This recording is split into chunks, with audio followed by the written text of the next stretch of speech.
you born with that fantastic beard, or did it just happen over time? I was born with it, man. I'm just like a dwarf, come out with a beard on my face. Tim Ornelas, everyone.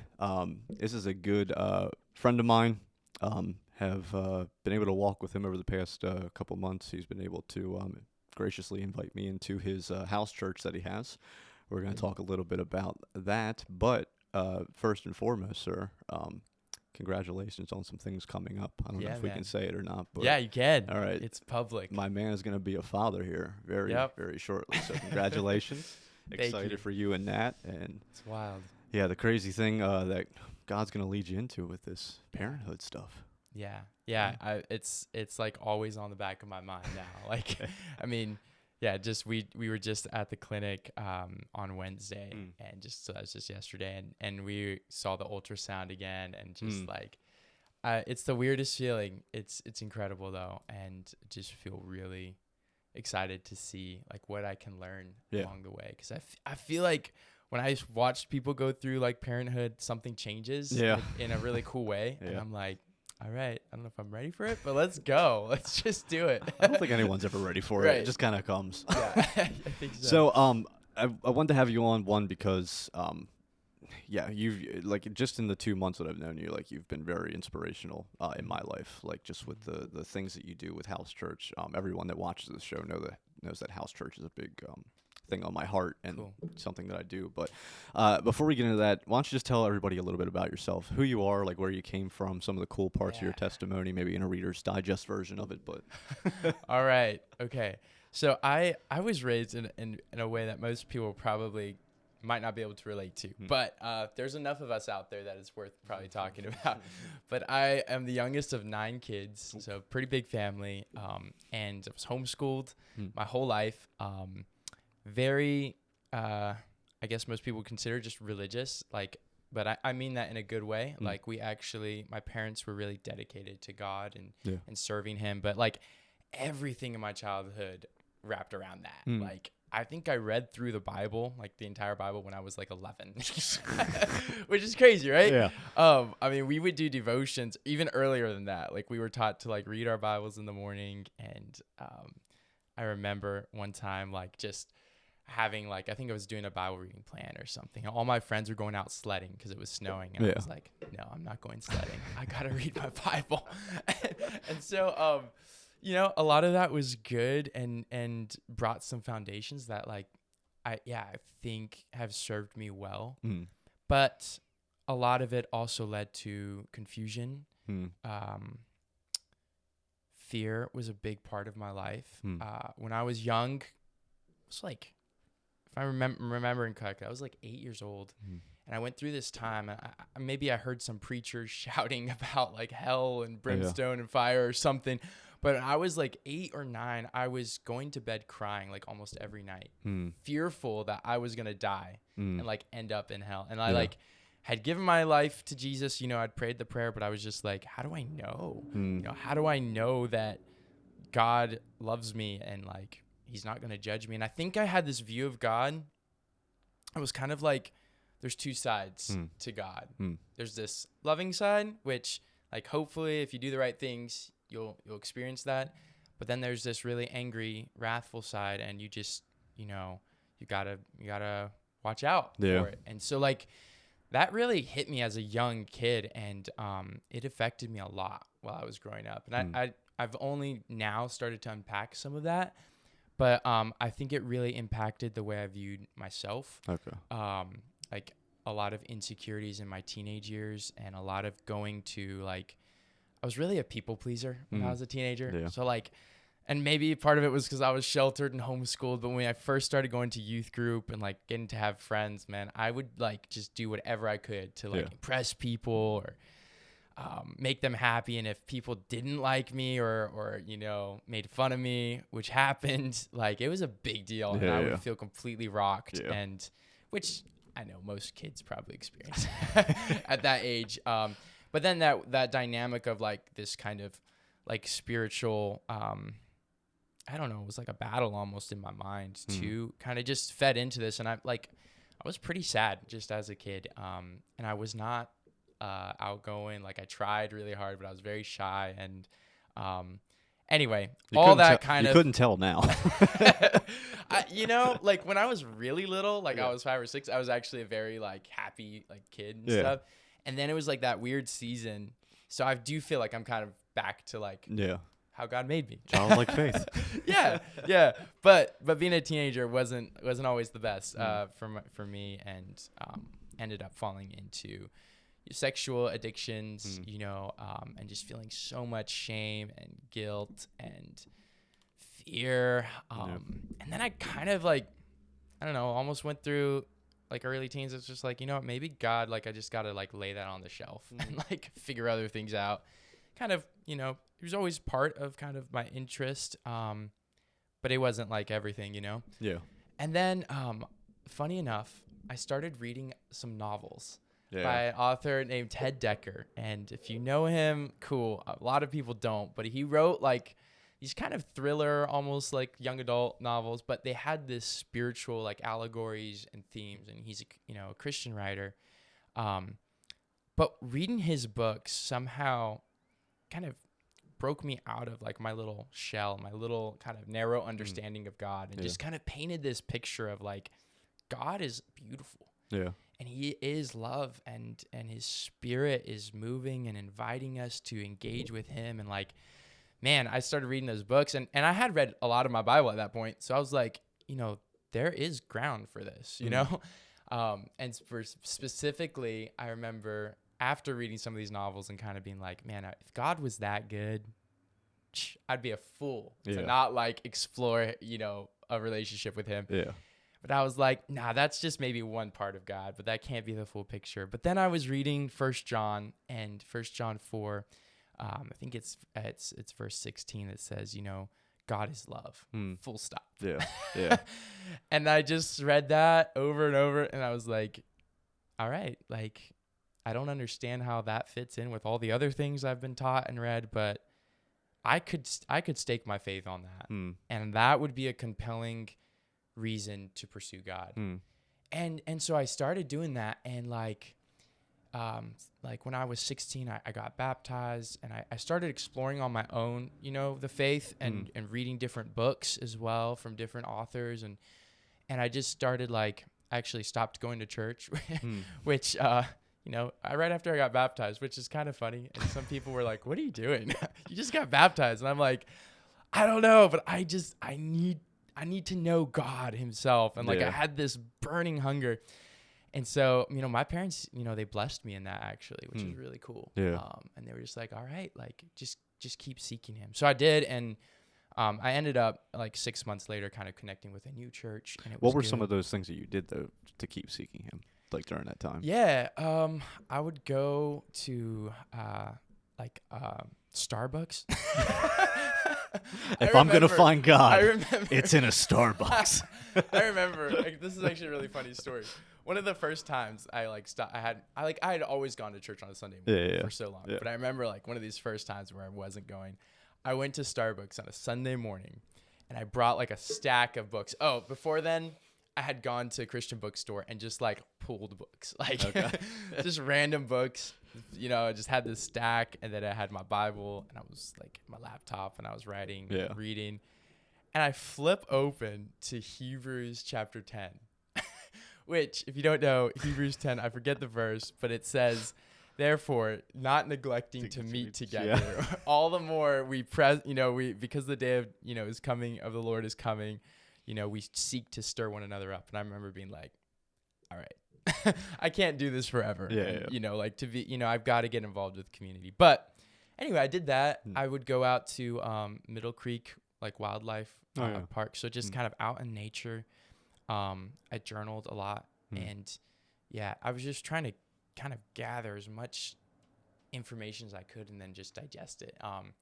And then that's when I read a couple books about YWAM, which is a youth with a mission, a missions organization. And I think like I remember the one book I read is from their founder talking about, is that really you, God? And hearing God's voice. And I remember being like, okay, I want to follow that train of thought, because that that could produce a real relationship. Yeah. You know, and that's what it was for me. Like, I wanted a real relationship, and that's where just saying a prayer and then doing the things I was supposed to do in order to not be punished Yeah. didn't feel like an authentic relationship. Like, So it felt more like yeah. religion to you when you were a kid, and then Yeah. after all this stuff happened to you, it was more like, okay, this is an actual relationship with what God's supposed to look like. Right. Well, yeah. I mean, like, I wasn't sure if Yeah. it would work, but Yeah. I was like, that's cool. Like, that again, that's worth pursuing. Like, when I went to YWAM, I told my sister, I was like, yo, I don't know if all this is real. Yeah. Like, this hearing God speak and the power of the Holy Spirit in my life, and like again, it should be real. I've read about it in the Bible. Yeah. I've read about it from other stories, but like, I'm flying all the way to New Zealand. That's where I did my school in New Zealand. Yeah. To try to find this stuff. And I was like, I don't know if it's real, but by the off chance that it is, I've got to find it. Yeah. Like, I mean, I think everyone is searching for connection with, you know, a greater reality, with like, you know, God. They might call it energy. They might call it truth. They might call it, you know, but deep down we have a longing. And so, man, that's where I was at. And embarking on that trip and going through YWAM really started giving me like experience and tools. And yeah, it was through that, man. My whole relationship with Jesus got jump started. And like, man, haven't looked back since. Like, it's been really good. What was that pivotal moment for you when you were like, because I know people go through all that too, and but like, when was the pivotal moment you're like, no, like, I'm giving my entire all to you? Yeah. Well, one moment that happened like before I got baptized, so a little bit like when I was about 16, is, you know, I was going back and forth in my head, like, is it real? Is it not real? Should I do it? Should I not? And then I was like, all right, I'm going to just try to, like, to the best of my ability, do whatever Jesus said to do. Yeah. And then if it works, then, like, you know, I'll have a guide for my life and I'll just keep running with it. And if it doesn't work, nothing changes, then like I can go find something else. So like I do remember it was like a specific one I was like, all right, I'm going to get baptized because I know Jesus said to do that. Like that's 101 Christianity, right? And like for so long I had been like, nah, like I'm going to wait till I know for sure I want to be a Christian and all that. So there was that moment. There was a couple moments during my trip, like when in YWAM, where I really did like experience the presence of God in a profound way. And like, I know everyone's journey is a little bit different with all that stuff, but I'll tell you, man, I will never forget it. There was two older ladies praying over me. And I think the prayer was about like, it wasn't even about like the infilling of the Holy Spirit. But it was just about like breaking off probably like generational curses or something like that. Typical old lady prayers. Yeah. I was just like, you know, I've had some struggles in my past. Can you just like pray for me? Like, I don't know how this works. But something happened. Like they started praying for me, and I felt like tingling, just like start on my hands and my feet and my head, and just like converged, and like my whole body was shaking. And like, again, I was perfectly calm. Like I was totally rational. I was like, this is happening right now. Like, this is crazy. And I like, you know, I fell over, which is, you know, something that happens, I guess, to people. And, but I felt like this deep sense of peace and joy, like I had never experienced. Yeah. And that was a really big moment, because I think it took what was kind of in my mind and heart, but it just like manifested it. Gotcha. And after that, I was like, all right, like I still have questions, but my doubts are gone. It was like, all right, God, you showed up. And then after that, there was another time where I was standing in front of a globe, like a map, and I felt like God spoke to me, and just I had been reading through the Gospel of John, and he talked about in the Gospel of John, he talks about like, hey, I have sheep that are not of this flock, and I want, you know, to gather them into one flock. And I was looking at the globe, and like I felt like God started speaking those words to me, and he was saying, Tim, I have sheep in other places and other flocks. Will you help me like gather them? And it was a big moment for me, and because it was just so clear, these thoughts in my mind, and I was like, all right, God, like I'm all in for this. Yeah. Like I know what you've done in my life, and like I wanna be a part of that for other people. And so like that was kind of when I felt like called or whatever, you know, to to work alongside of Jesus, and that was a really big moment for me. That's too. awesome. But yeah. Oh, that's awesome.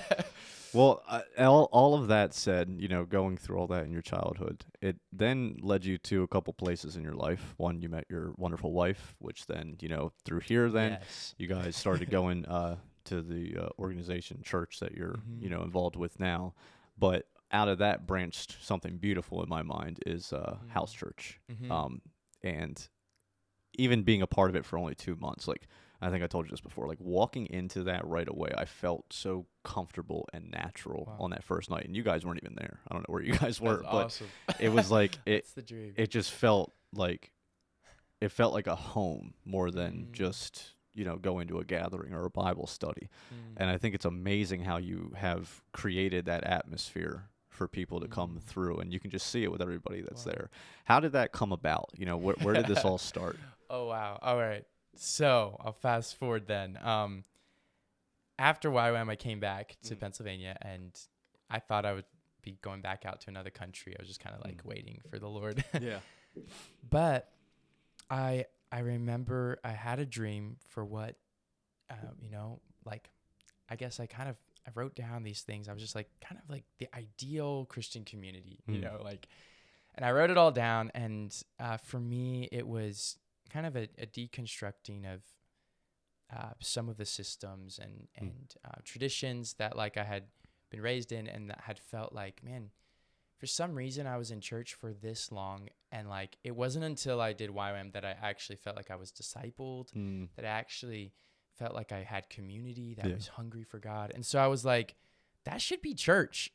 Like, you know, that should be what we do. And I've talked to you, you know, we've talked about this. Like I really do believe in every model of Christian community that brings people to a love of the Lord and a love of each other. Yeah. To me, that's a beautiful thing. Yep. And like, if you can find that in a cathedral, great. If you can find that in a mega church, awesome. If you can find that in your living room, amazing. And for me, like, I knew that that's where I had experienced the most community was always, it was always after church when we would hang out at our, someone's house, or when we'd have, like a game night or a worship night at a house, and we would just talk and pray, and it wasn't hurried. It was, and so like, I just always knew like, man, that's a beautiful way to do community. And as well, if being a Christian, if the whole goal is for us to learn how to know God like intimately in our own lives, and then begin to share that with people who don't know it. Yeah. I always thought like the time we spend in church should be less than the time we're spending in other communities, you know, like, so that was all kind of in my head. And then I stumbled across a few like, a few books recently that were written kind of about house churches. And funny enough, I had gone to like one or two when I was a kid, like very young. Okay. And I'd always thought they were strange, which is what everyone thinks, right? Initially. And then, I've heard a lot of stories of house churches where, I don't know, like unhealthy leadership develops or, just dysfunction kind of comes, and there's no one to kind of go to that could maybe like help sort things out. There's not really a governmental like aspect. And so both at this point, Annette and I had been married. We just got married. We got married in 2020, and we had like this little group that's kind of formed naturally. It was over the whole COVID shutdown, and we had just kind of started meeting and like hanging out. Yeah. And then we'd end up bringing out a guitar and just worshiping. Yeah. And then we'd start praying, and then like sometimes we just open our Bibles, and like stuff like that was happening. And then we started a group chat, and we just like kind of started just inviting people in, or we would go to different places. We'd go to different churches too sometimes, and people would just be like, who are you guys? Like, it's cool what you got going on. Like, I want to come hang out. So it was like, add you to the chat. This chat started with like 12 people.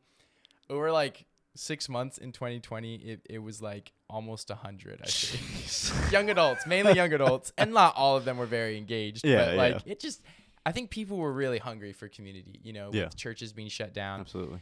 But then at the end of 2020, churches opened back up. So like I was pretty involved at my church. And so we went back and like we started doing a prayer set at Gateway House of Prayer, which is now where I work.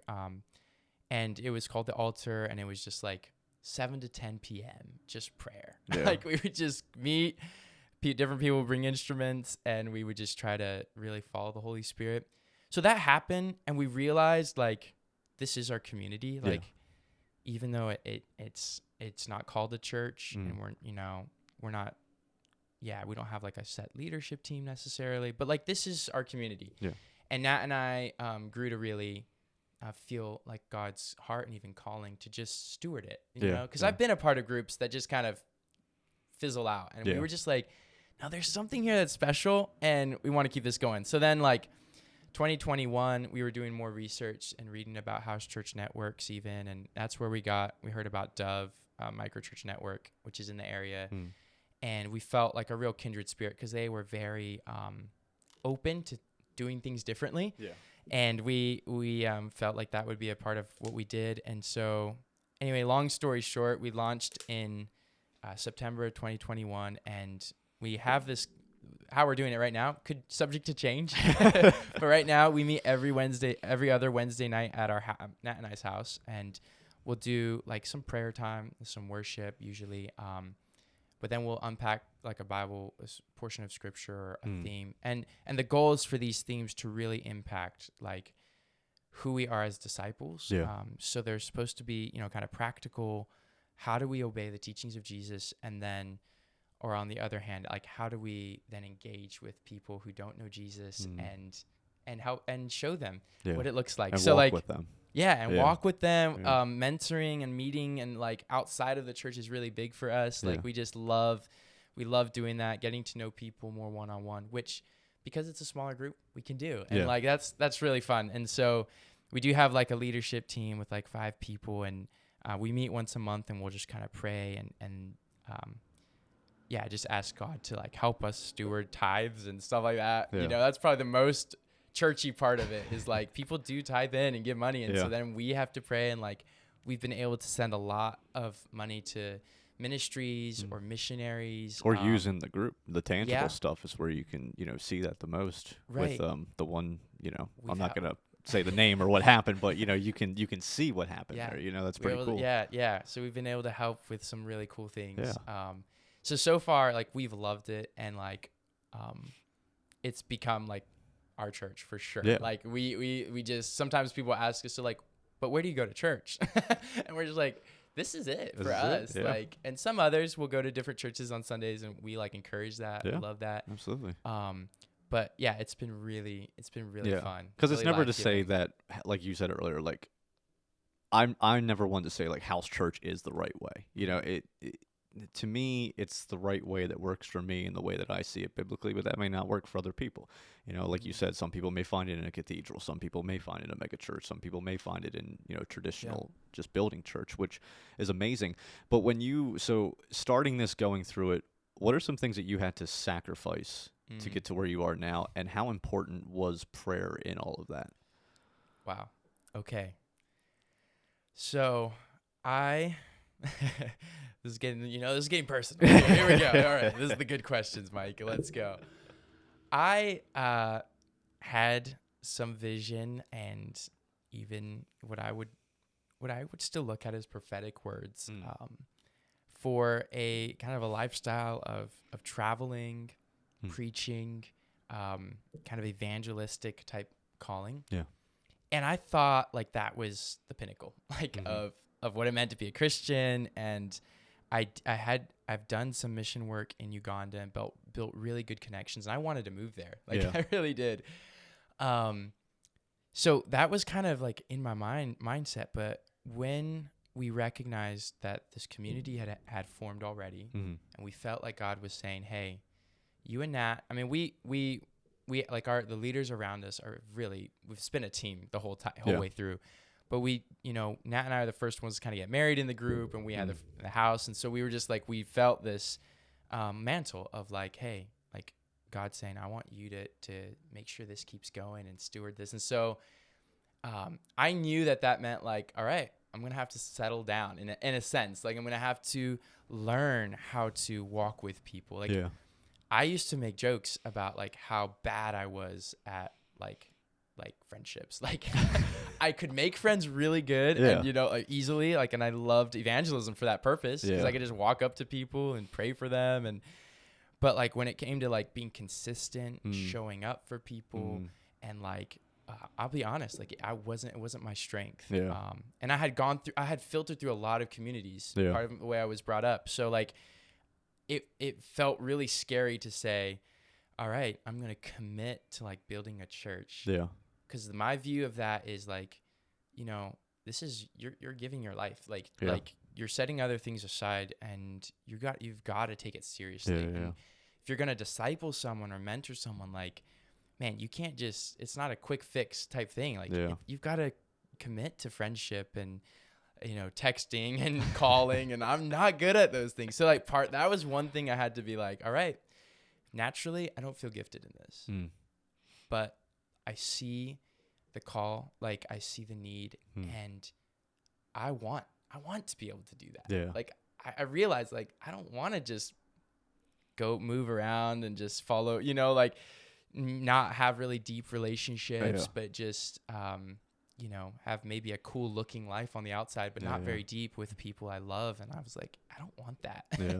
So that was one thing. I think the other thing, when we decided, all right, we're going to commit to doing this in our house, was just some practical things of like, all right, you know, if we're not feeling it, if we're tired, like we're going to be there. It's not, it's very different than like not going to a church. You know, it's your own home. You've got to clean the house. You got to, you know, get it ready. You know, we do food like once a month. And so it can be like a long process to like prepare for that.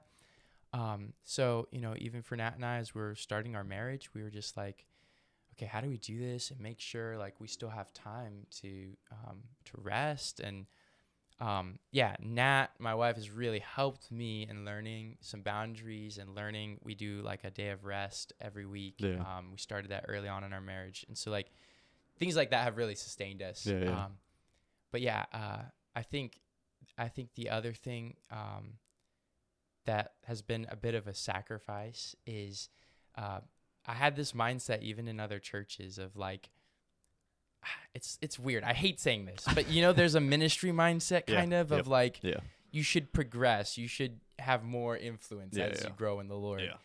But when I left the church we were at to start this, it was letting go of some of those opportunities and and even opportunities that have come recently or like over the last year that we were just had to be like, no, like we're not going to do that. And there were things that like in the past I would have not killed for, but I would have done everything in my power to say yes to, and just to be like, nope. Like I know what God's called me to do. So awesome. But overall it has been way more joy than sacrifice. Like it has been so much fun. I can honestly say that. Like, now, how much prayer went into that, though? Okay. Like, and part of that, too, part. because the prayer part of it is, like, I think that we take for granted the power of prayer, that we're one-on-one with the God of the universe, and, you know, whatever form or way that looks like, you know, how important was that, one,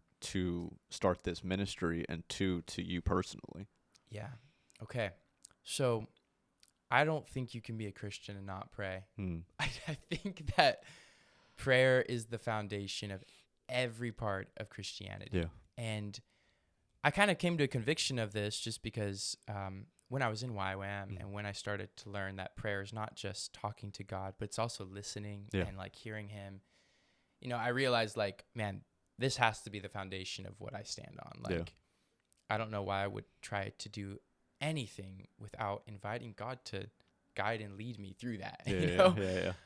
But then I've gone back to early church history and realized that, you know, before the Bible was even canonized, like they had daily prayer rhythms. They had, specific prayers they would pray, but they also like when they met for prayers. Like that's what they did. And so like I've realized this is the core of how the church even got started. So for me personally, I think prayer has become like the source of life for everything I do. And like, even I've talked about how fun it is and how like exciting it's all been, but there's been moments over the last 2 years where I'm like, all right, God, I think maybe someone else should do this. Yeah. Like, Yeah. for real. Like, I don't know why we're doing this. But it's been the voice of God that has like come at specific moments, sometimes through people, but often just in the quiet moments of prayer. And one of the things I love to do is like responsive journaling. Yeah. So I will just sit down, because my brain goes everywhere. And I try to like sit down and pray. I'm with you. I'm just like everywhere. So I'll write down my prayers to God, Mm. and then I'll just stop. I'll say, all right, God, is there anything, you want to speak to me? Yeah. And I'm just going to write this down, and it helps me kind of get a step away from my own thoughts and then be able to look and discern. And I really believe that. Like, you need to discern what you're hearing in prayer and line it up, or, allow it to help you understand what you're reading. But it has to, studying the word, studying the Bible, like, it's part of what helps us know what God is speaking. So anyway, even the very beginning, how we just started. Yeah. Sorry, I kind of worked backwards No, here. no, But it was actually kind of a prophetic word. So again, I already had these feelings like this community is something, like I feel called to it. But it was January 2021. So before we had connected with Dove, before we like formalized, like, all right, we're gonna move towards a house church. This man prayed over Nat and I, and just like had a picture of like an embryo and like a baby being born, and we kind of chuckled at it because like we were newly married, and we were like, oh, like is that about us having a baby? Yeah. We're not planning on that. Yeah. But we prayed about it, and we really felt like God started speaking about like something being birthed in the spirit, and like a ministry being birthed. So that started that. And then we got some of our friends together, and we're like, all right, let's pray over this. Yeah. And we started praying, and one of my good friends had a very similar picture, and just like felt like God was saying, hey, if you trust me, I'm assembling the pieces, and it's gonna be born, and it's gonna be different. Like it's gonna be unique. It's gonna be new. Yeah. And so like a lot of it, like we look back to those two moments, and we're like, all right, like we felt like it was a confirmation, like God is speaking. Yeah.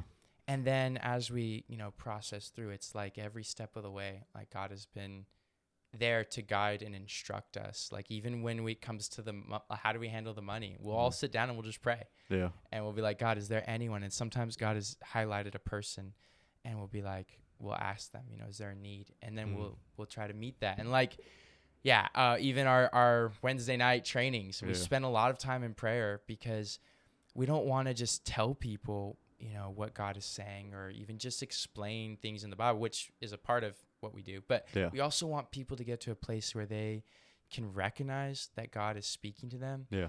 And then obedience isn't just like this thing you're supposed to do, but it's actually like an adventure with God, Like if God highlights someone to you in prayer that like he wants you to reach out to, and you do it, you're not just doing it because you're like, well, I'm a Christian, I should probably reach out to that person. But if you feel like God himself has spoken to you and highlighted that person to pray for or whatever, then it's like, oh man, what's going to happen when I do this? Yeah. What kind of, God story is going to come out of this? So I just think, and there's so much I could say about prayer, but I think it really is the foundation of everything we do. And when it's done as like, I call it like a dance with God, like when it's done, you're giving to him, you're receiving from him, you're giving to him, you're receiving.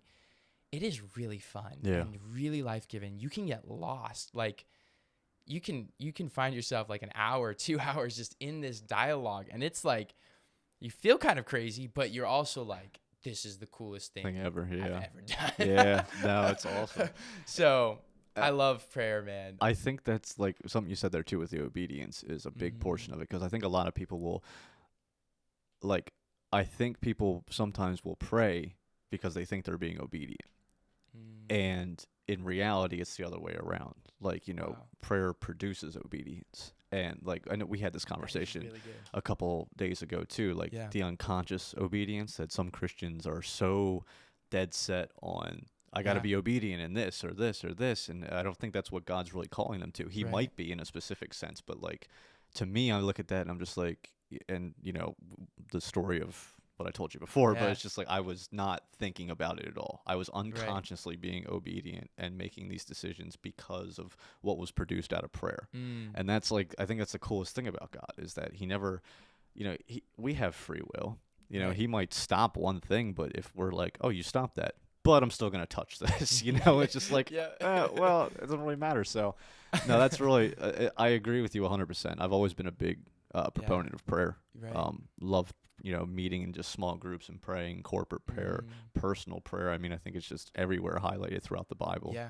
We're going to wrap up here shortly, but one thing that's cool that I like that you've been doing is asking each person to relay what the gospel is in the beginning, like when we start and everything. And I know I heard yours before, so I won't go into that. But my last question I have for you is if there was anybody out there listening to this right now that didn't know God or the love of his son, Jesus, what would you say to that person? Wow. I would say it's worth the risk of being disappointed. It's worth the risk of even getting hurt. And I know it can feel really intimidating to start building a relationship with the God of the cosmos. Yeah. Like it's still scary sometimes. Like when I go into prayer and I'm like, all right, God, I want you to speak to me. Or when I read the Bible and I'm like, all right, I'm going to try to live this out. Like it demands kind of everything of you and like at least the potential for everything, you know? So it's kind of scary, but man, if you just have enough faith to believe it's possible that God himself is good, that he created the world with a good intention, that humanity was made to be, as the Christian story illustrates, that humanity was made to be like his priests on the earth, to actually like know him and love him, but then also cultivate the world and make something beautiful of the world. Like if you even have the enough faith to say, you know what, that's possible, which most people will say, then like it's worth the risk to actually pursue it. And I'll be the first one to say, Christians, we haven't always made it easy for people to pursue God. We've added, and I've been raised in church all my life, so I know that I've been in messy situations. Like, I'm not even going to go there, but there are so many things that we've done in the name of God that have been hurtful and harmful, and I can understand why there's a fear of like, man, if I go that route, am I going to become like that or something? But I'm just saying, if it's real, if me and you aren't making stuff up, it's worth the risk. And also there's a verse that I love, Jeremiah 29:13, which says, hey, if you seek me with your whole heart, you will find me. So I also believe that if your heart really is to know God and not just to have enough of him to get through or make it into heaven, but like actually know him, you will. And it's going to be a really amazing experience. Amen. So that's what I would say. Amen. I just got done reading Tozer's The Pursuit of God. Amazing. And now I got God's Pursuit of Us coming. And you know, the two intertwine so well together, because, you know, like we always will say like, oh, we're pursuing God, we're pursuing God, but I think we forget that God was always pursuing us, you know, through our whole entire life. I had to think back in my life, you know, as where I am now and then where I've been, like how many times God was pursuing me and I just didn't realize it. You know, I decided to, you know, shove it off, and then you look back and you're like, wow, like you were there the whole time. That's the craziest thing. Craziest thing. Yeah. My friend, thank you for coming on. Thanks for having me. One thing we got to mention too, make sure we listen to My Friends and I podcast. Yeah, yes. On Spotify and Apple Podcasts. It's there. Yeah, not on YouTube though. It's audio only, right? It's audio only, and it's pretty basic. We don't have the whole setup, so don't go looking for humble. Mike's professionalism. No, Barely. We had fun though. Definitely check it out. Great podcast series that they do there. sort of pretty similar to this. Have their Yeah. friends on, tell some testimonies, get to hear some really good things about Jesus, which is always good. So make sure you check that out. I'll have that down in the link in the description below as well, so everybody can check that out. Sir, I'm so excited to see where your life keeps going. Let's do it. Thank you so much for inviting me into it. You know, it's Absolutely. been awesome to get to know you, and I hope to continue to get to know you. Right and, back at you, man. you know, being a part of that church has been such a blessing to me in so many ways. So Sure has, hasn't it? but yeah, it's been just so cool again to walk with you guys and to see your heart for it. And if you ever had any doubts in your mind, I know that God really has called you to do that and be there for you in that. So congratulations on the upcoming baby. Congratulations on everything that God's doing in your life. So thank you, Mike. yeah, thank you for coming on, man. Yeah. As always, you can find us on YouTube at Wallace Production, WALLESS Production, or you can find us on Apple Podcast and Spotify. Thank you guys so much. All right. Cheers.